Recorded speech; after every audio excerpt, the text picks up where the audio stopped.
Hey guys, Brian from MBK Reptiles, and today we're going to talk about our future projects for our corn snake breeding.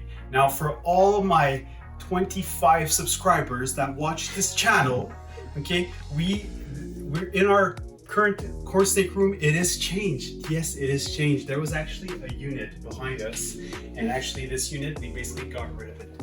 Now, we basically decided that, you know what, we wanted to concentrate on a little bit more high-end stuff. We wanted to just like reduce the collection and make sure that everything that we have is just big and nice and good quality, so that we have a bigger rotation as we go. We decided to do this. We want to concentrate on a bunch of other stuff, but we want to try to be good at everything that we do. We felt that we were, for the whole facility, we're just getting a little bit overwhelmed over like everything that we do. So we just wanted to have a little bit less. So I mean, instead of producing, you know, a few thousand corn snakes a year, we're going to produce like a few thousand corn snakes a year. Yeah. So basically, we're just going to concentrate on making sure that every animal is is basically healthy and producing quality clutches. And this is exactly why I'm going to be talking about this specific thing today, because our next project, basically where we're aiming, is that there's going to be a lot of tessera corn snakes in our lineage, like in our program. And basically the reason why is because a few years back, like maybe like 10 years back, I decided, okay, you know what, I wanted to get into the scaleless corns, and everybody knows that we're way above there when it comes to scaleless corns. But the scaleless corns, they came with some little issues, and it wasn't basically the scaleless, like the mutation issue, but it was very lineage, meaning that there were some lineage. So for example, our snow scaleless were very weak, and we had like deformities and stuff, so we had to go and outbreed them. Now, during those same times, we acquired groups of tessera corn snakes, but those were amazing lineage. They were huge animals. So we had tesseras, and we crossed it with albinos, and we made some amazing stuff. But we decided, you know what, let's take the weaker mutation and basically the stronger one and put them together and develop basically our scaleless tessera project to a whole other level, making sure that we produce high quality animals.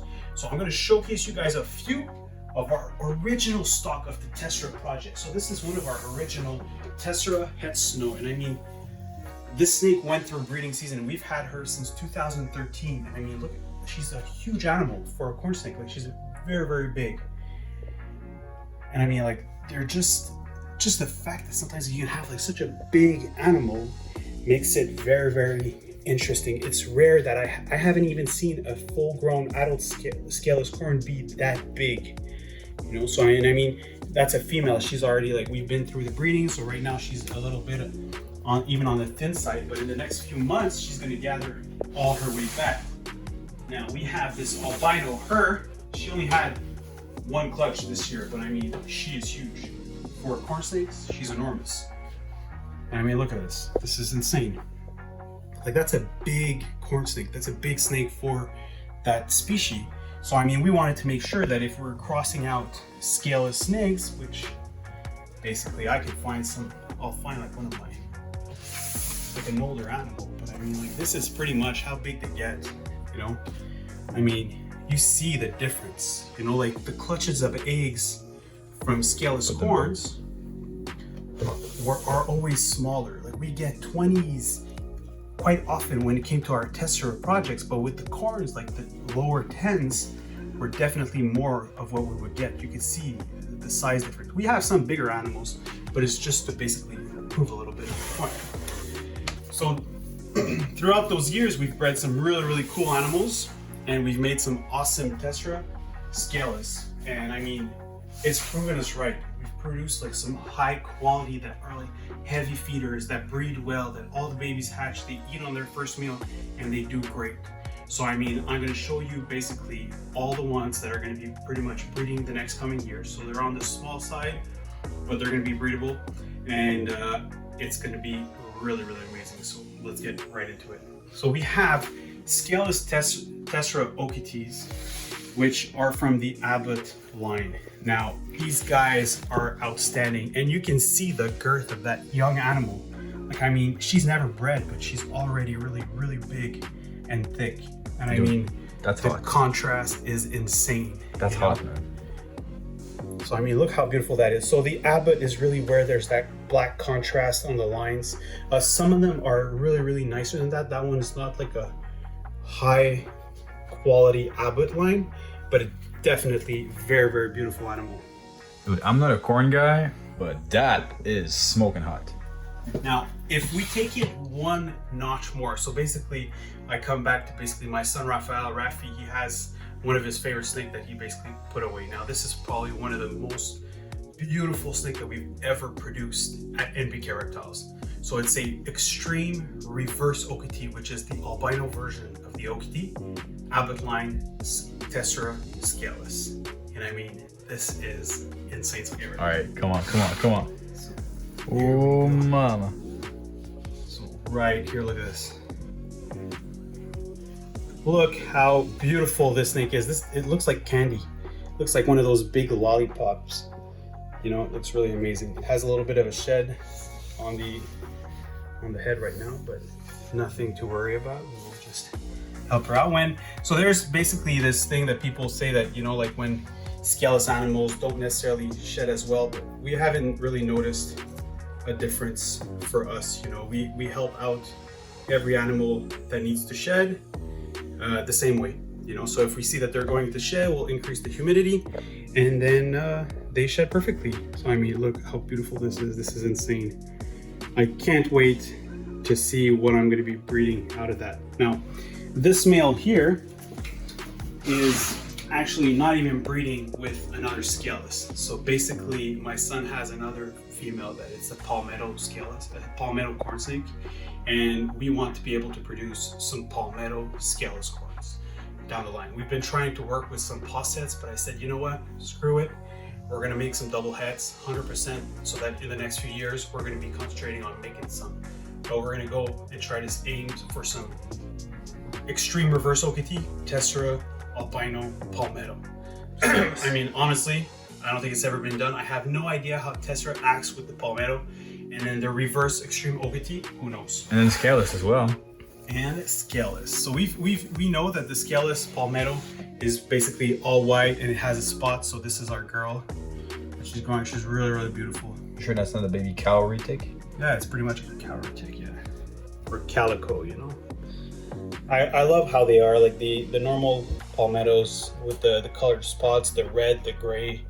They're really nice. I wish that we could have like something like in the ball pythons, you have like enchipides have like glow white marking. Like I wish we could find like a gene that acts like in that way, that there's more spots, you know. But it's really maybe Tessera. Maybe Tessera. We shall see. So going back, since I'm talking about my kids, I have my other son Edward that basically he chose another girl, and I mean she's another one that we're growing up. We call her Eve E, and she is a salmon snow corn snake. So I mean, salmon snows are really cool because when you selectively breed them, they become super pink. And I mean, this is high quality right there.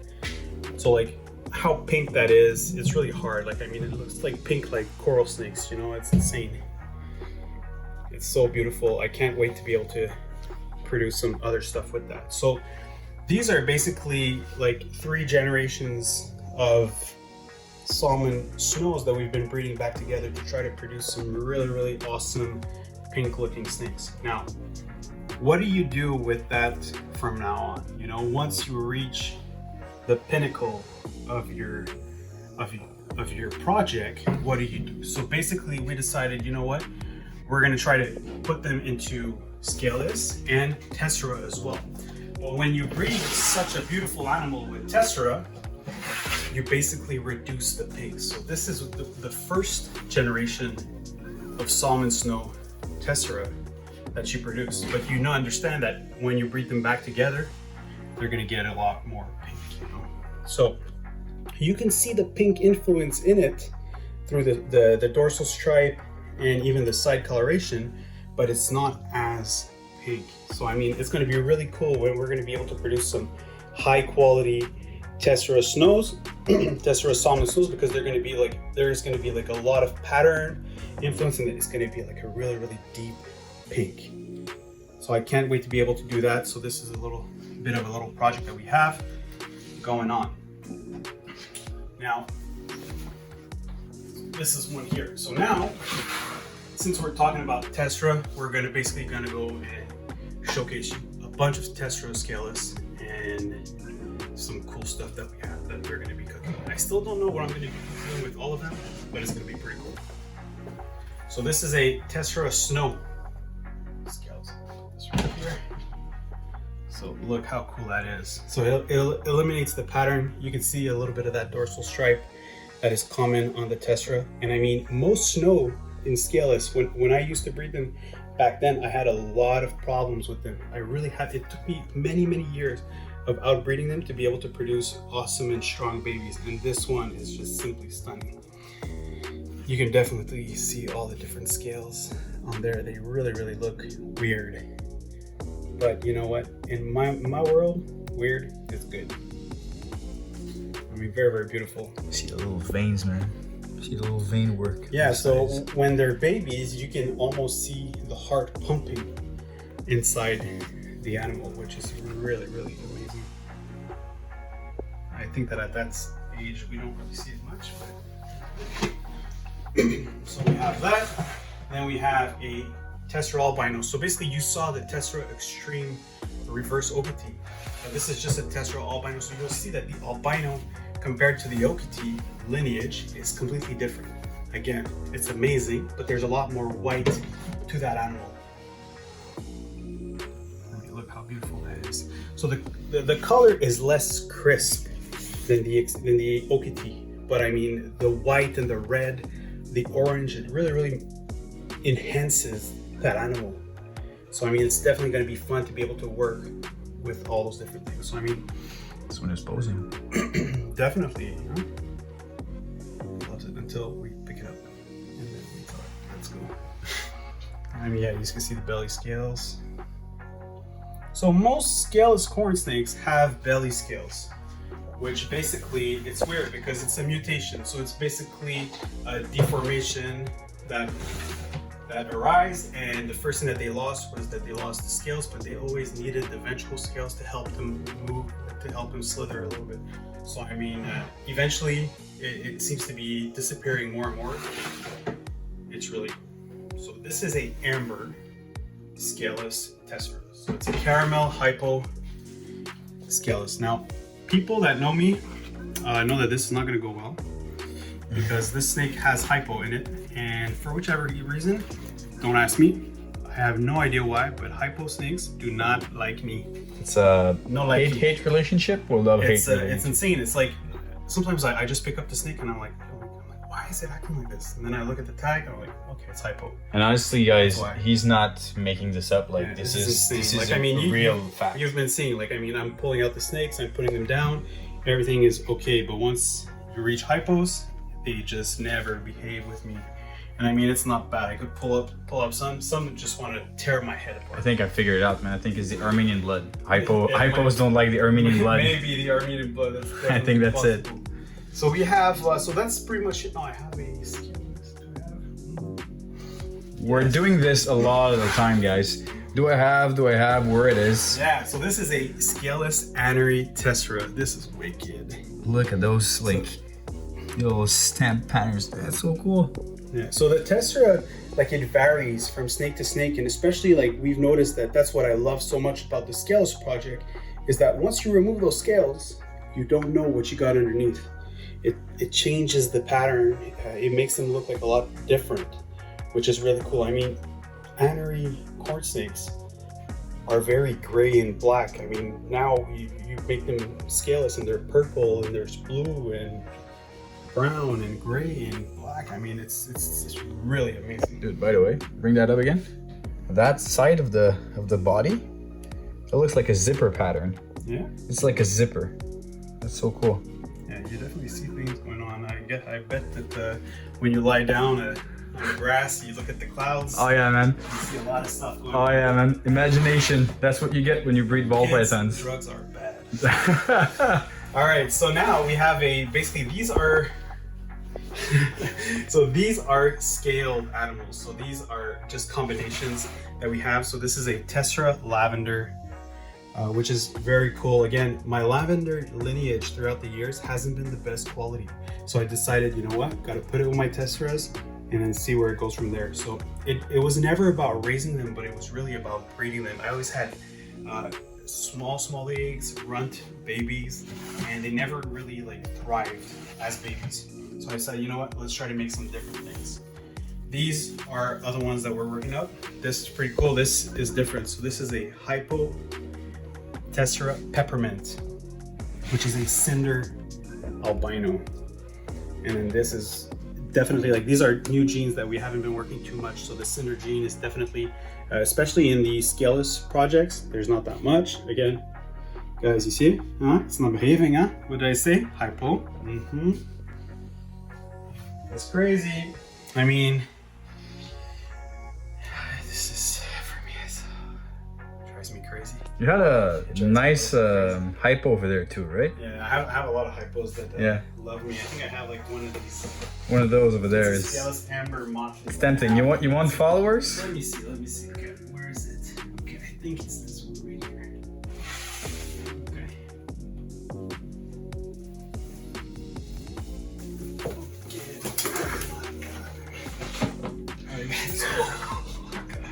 You see, I swear, guys, I'm really Hypos. I'm not making this thing up. This is insane. But these guys are insane. I'm trying to love them, but they just don't love me back. I mean, guys, I hope you like this video. This is a lot of project. This is a lot of fun to be able to do that. One thing, comment down below. Let me know, do you have animals that just hate your guts? Because all my hypos, they hate my guts. I want to hear your stories. I want to hear about them. I want to make sure that I'm not alone.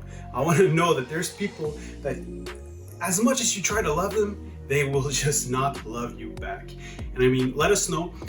Make sure you click like, you like this video, subscribe to our channel, share this video. We want to share a lot of love. I mean, again, 25 subscribers. Thank you very much. I really appreciate it. We'll keep sharing with you guys. Again, we're doing this for fun. We're doing this for knowledge and fun. So let's keep at it. Let's increase this community, make it positive. And until then, no stress, keep posted. That thing's crazy. Want to put your balls in there? Yeah, that would be nice. It'd definitely keep my balls for sure.